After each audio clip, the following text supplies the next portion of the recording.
comparecencia, que agradecemos a vosa presencia, na que estamos o alcalde de Lalín, o vicepresidente da FEGAM, o alcalde de Porto do Son, e eu mesmo como presidente da Deputación de Ourense, que comeza a falar porque vamos a falar do que sucedeu onte, 3 de agosto de 2020, na Xunta de Goberno da Federación Española de Municipios e Provincias. Na Xunta de Goberno desa federación hai dous galegos, Abel Caballero, que a preside, e eu, o que lles falo, e, polo tanto, vivín en primeira persona non só o que levamos de mandato, sino do anterior mandato, cando tamén a presidía Abel Caballero. E o que se rexistrou onte foi unha ruptura do consenso e do acordo que sempre caracterizou a Federación Española de Municipios e Provincias. O sea, unha ruptura, sen lugar a dúbidas, do municipalismo. Pervertiuse a FEMP por Pedro Sánchez e actuou de tonto útil Abel Caballero, o seu presidente. E digo isto porque se someteu a votación por primeira vez na historia da FEMP un asunto de trascendental importancia para as entidades locais de España e o resultado desa votación foron 12 votos a favor, 12 votos en contra e unha abstención. E decidiu o voto de calidade de Abel Caballero, e ese voto de calidade foi a puntilla ao municipalismo español, que está levantado hoxe contra este acordo inaceptable. De feito, onte rexistrouse solo o voto a favor do Partido Socialista. O Partido Socialista quedou solo, e en contra nos posicionamos os representantes do Partido Popular, de Ciudadanos, do PDeCAT, os cataláns, e coa abstención de Unidas Podemos, coa abstención do socio de goberno de Sánchez a nivel nacional.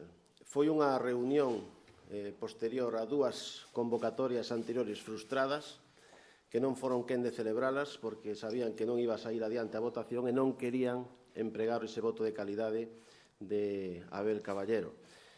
Por esa razón decimos, e digo, o de Pedro Sánchez, ese ataque como ningún outro ao municipalismo español.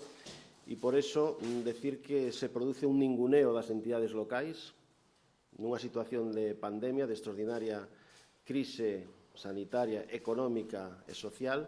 O día 20 de abril a Xunta de Goberno da FEMP tivo unha reunión telemática co presidente do Goberno, na que tiven a oportunidade de intervir, e na que dixo que cada 15 días reuniríase periódicamente coa Xunta de Goberno da FEMP do mesmo xeito que estaba a facer cos presidentes das comunidades autónomas. Bueno, pois non houbo segunda reunión. Terían que terse producido 9 desde aquel 20 de abril e non houbo.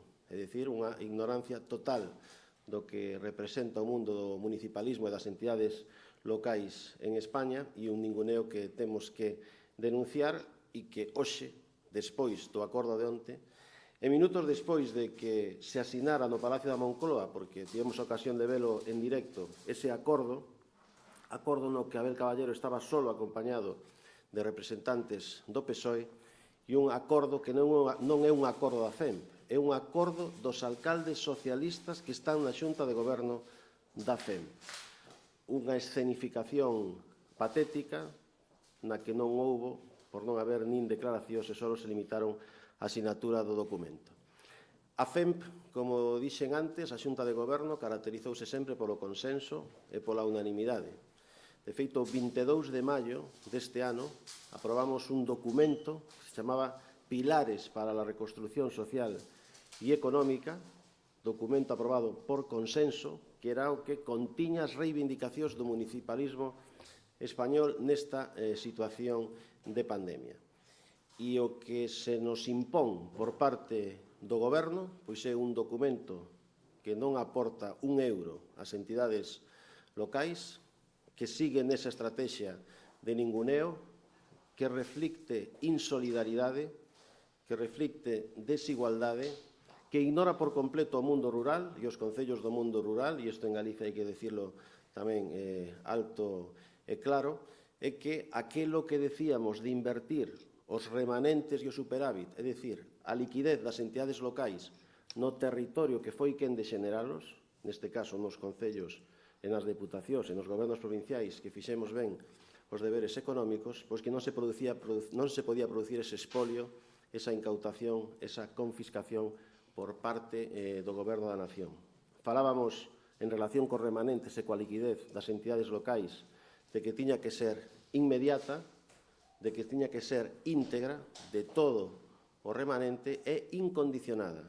E o que se nos propuxo nese documento non era nin a disposición inmediata, isto terá que esperar a que se convalide o Real Decreto correspondente, nin por suposto é a totalidade dese remanente, e o que está claro que é condicionado a unha serie de cuestións. Por lo tanto, non encaixa para nada coas reivindicacións unánimes do municipalismo dese documento, como dixen antes, de 22 de maio deste ano 2020. Por iso, chegan momentos difíciles, hai posibilidades, e isto creo que exixe un recurso de inconstitucionalidade, ou ben promover unha cuestión ante o Tribunal Constitucional en defensa da autonomía local, porque vulnera a autonomía local que consagra a Constitución española, e decir que o mapa do municipalismo en España somos 8.131 concellos, máis do 91% teñen menos de 10.000 habitantes, que son os grandes esquecidos,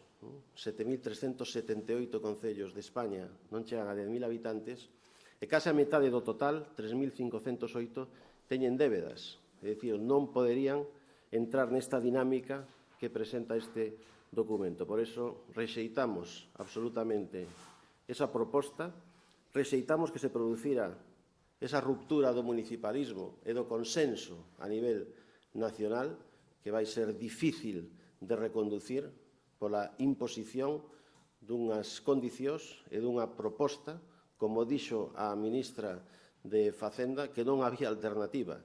E creo que a alternativa é sempre o diálogo, preparar os temas, non enviar o documento o domingo pola tarde para reunirse ás 9 da mañá do luns seguinte, en definitiva, a improvisación, a mala fe, neste caso, tanto de Pedro Sánchez como quen dixen antes de Abel Caballero, presidente da FEMP, actuando como tonto útil, sendo víctima dunha utilización partidista dunha institución de tanto prestixio durante tantas décadas, gañada a pulso de traballo de todos os representantes do municipalismo en España, pois foi unha absoluta vergoña o que vivimos onte, e temos que seguir dende o Partido Popular en Galicia e en España defendendo aquilo que uniu sempre, que caracterizou sempre o municipalismo en España, que é o consenso e o acordo, e levar sempre unha postura conxunta.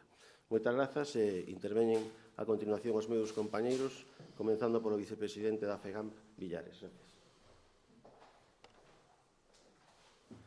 Sí, moi bons días. Ben, eu creo que xa o comentou o presidente da Diputación de Ourense, o feito de que realmente vemos como se quere levar adiante unha medida que ademais vai en contra de todo o canto se leva reclamado desde o municipalismo non español, sino tamén galego.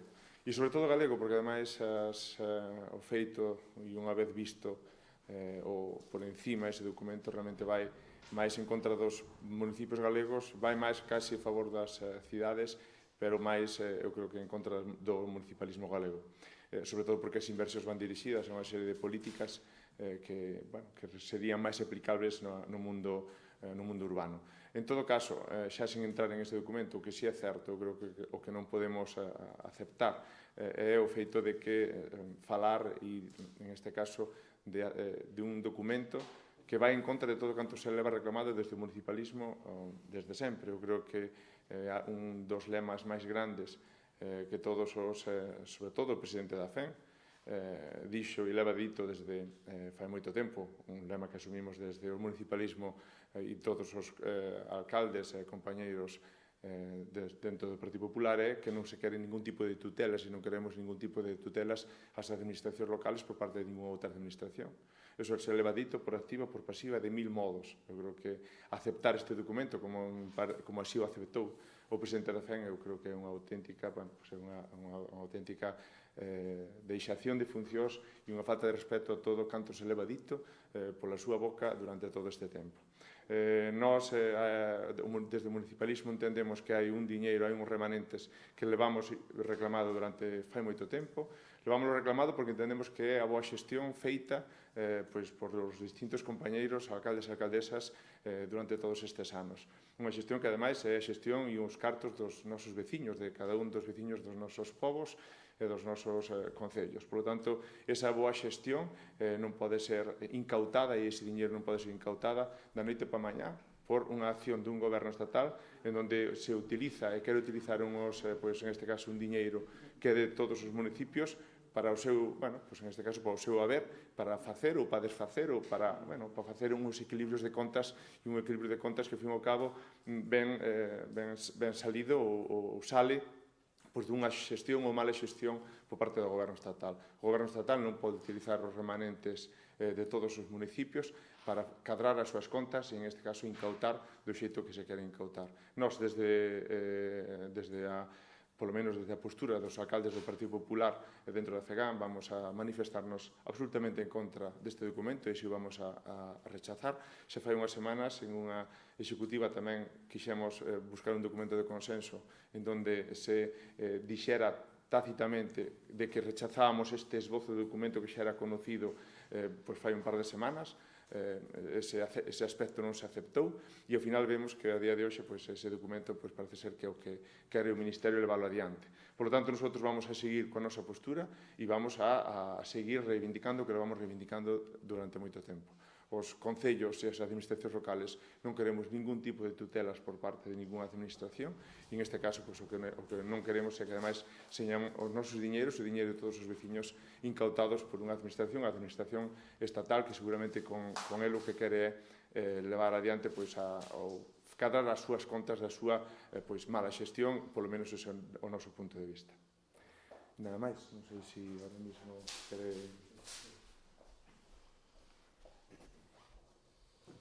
Moi bons días a todos.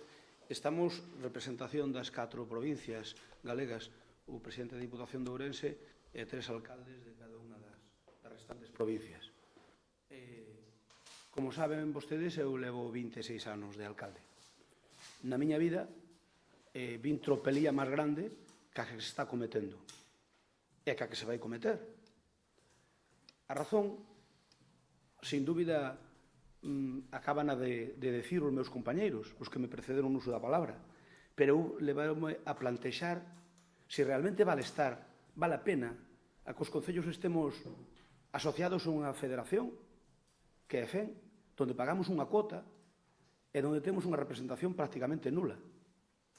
Se hai representación, pero aparte da FEN hai unhas federacións territoriais, como a FEGAN, que deberían haber participado activamente neste documento. Sin dúbida. Que pasa que as autonomías non pintan nada? Que pasa que non é un Estado descentralizado noso? Pois a FEGAN pintou nada na firma deste documento. E como a FEGAN, todas as territoriais.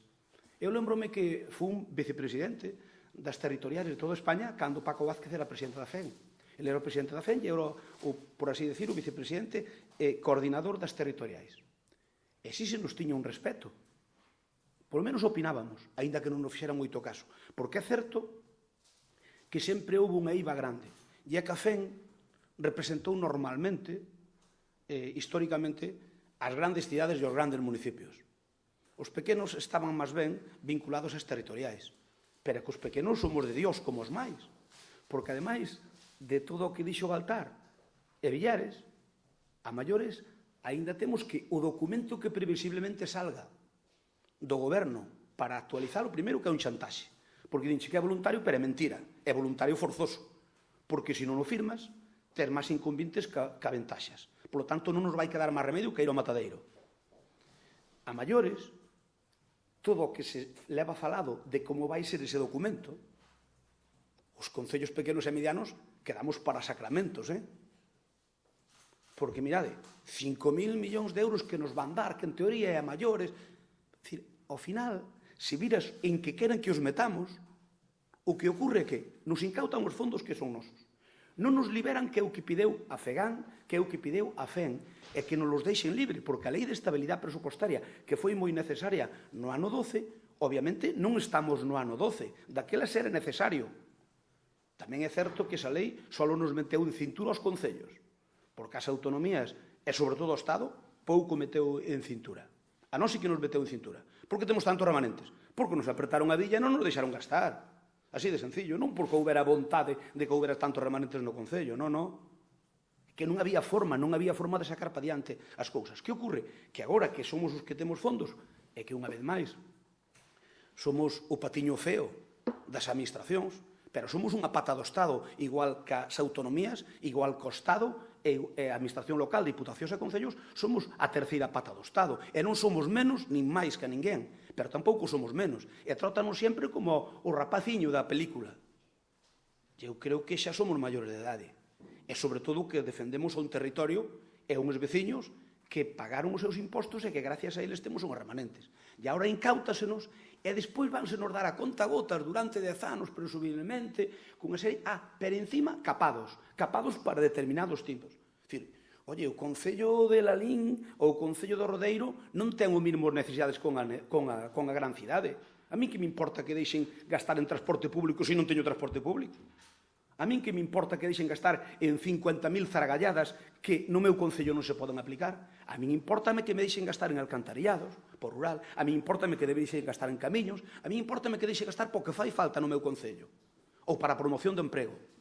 Pero, desde logo, o resto non. E, sin embargo, o que estamos vendo nos medios é que vai orientado a que nos van incautalos e logo dicirnos que os temos que gastar para isto, para isto e para isto. E nos damos tabaco. Por lo tanto, un pouquiño de sentido. É a primeira vez que ocorre isto en democracia. Sempre nos valorar un pouco os concellos a administración do Estado en xeral. Pero especialmente agora somos un cero á esquerda.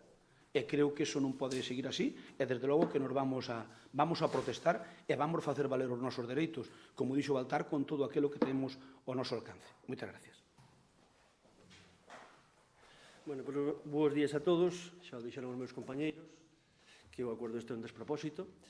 Eu quero me referir, porque agora, como ben sabedes todos, a situación que nos ven agora é moi complicada polo tema do COVID. Non só é que nos saquen os nosos aforros ou o aforro dos nosos veciños, sino que agora nos, ainda por encima, nos fan asumir máis competencias. Non? Eu pregúntome quen vai atender a eses mantenimientos, a esas limpiezas dos colexios, unha vez que a partir de setembro, a axuda no fogar, pois a compra de mascarillas, como estamos facendo nos dos concellos, que desde o goberno nunca nos axudaron a nada.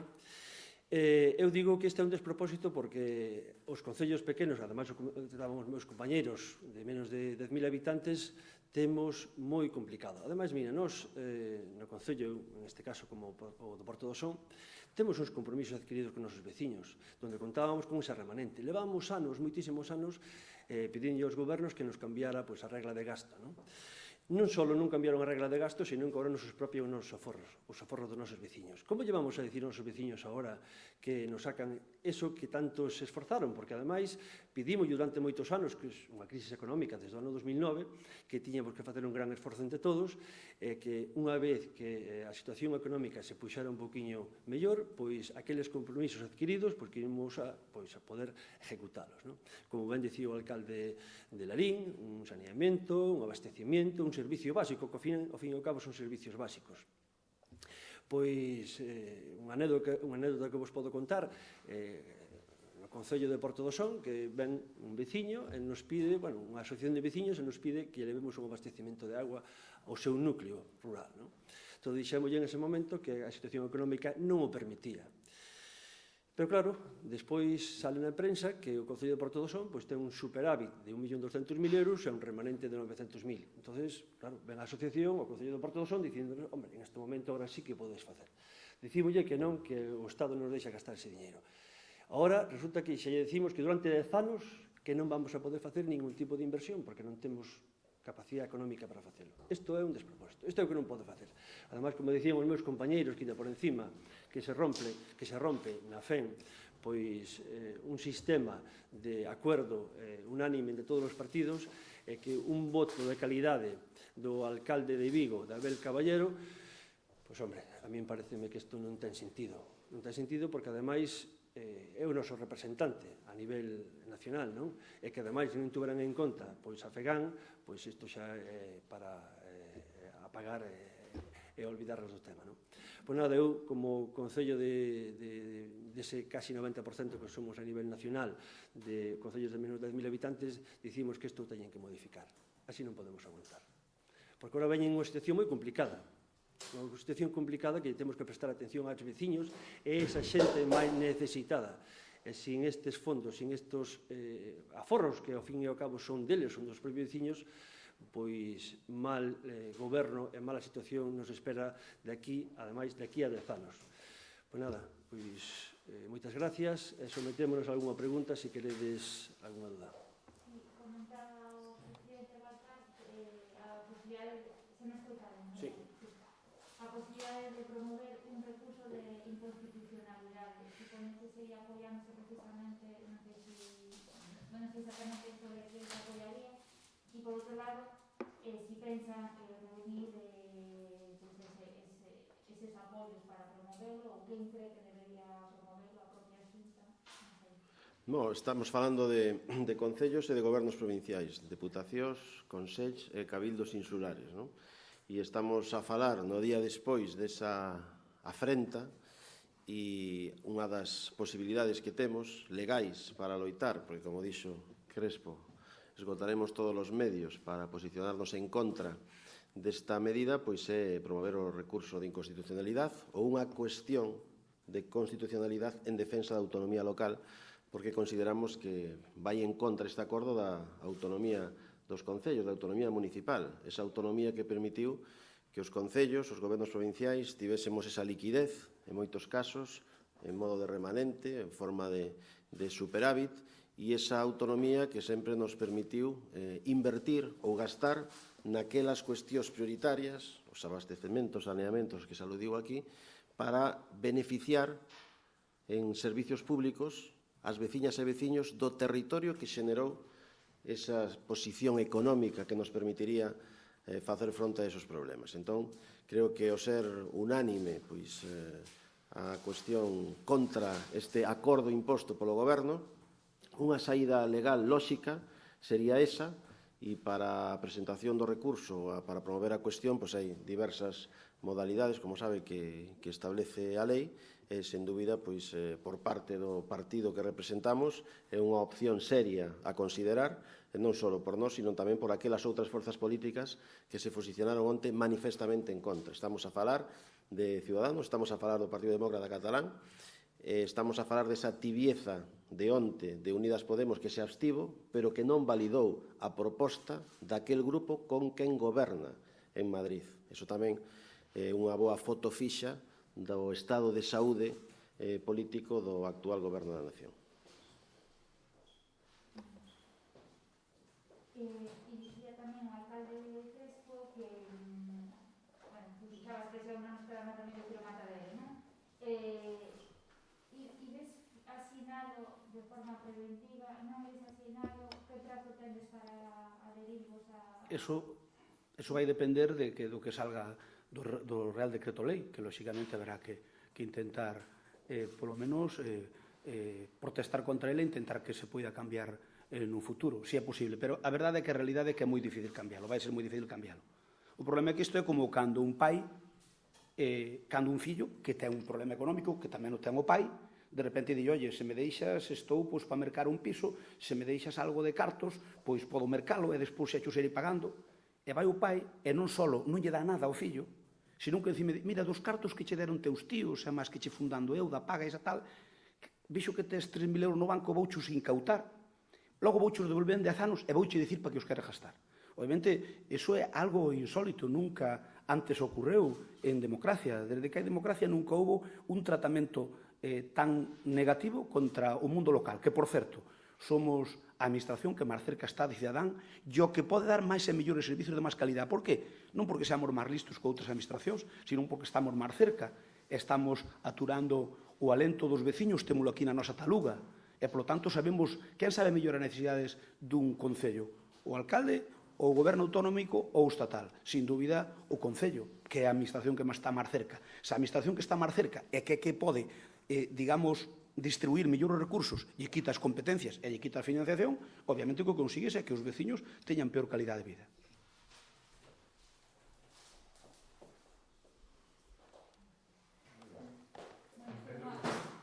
Entendo que xa falaron cos outros grupos que votaron en contra para presentar este recurso de inconstitucionalidade ou ainda non hai eses contactos? Non se falou nada desto, isto estamos apuntando agora porque falta o percorrido legislativo, no Congreso, ver o contido exacto do Real Decreto e tense que convalidar en sede parlamentaria, non? E tería que ter o Goberno Socialista os apoios suficientes para leválo adiante, non? Entón, vamos a esperar a como, primeiro o contido e despois o proceso de tramitación e de convalidación parlamentaria. Pero falamos desa posibilidade porque como que está claro que se vulnera a autonomía local e vulnerar a autonomía local e ir contra a Constitución, pois existen esas posibilidades legais.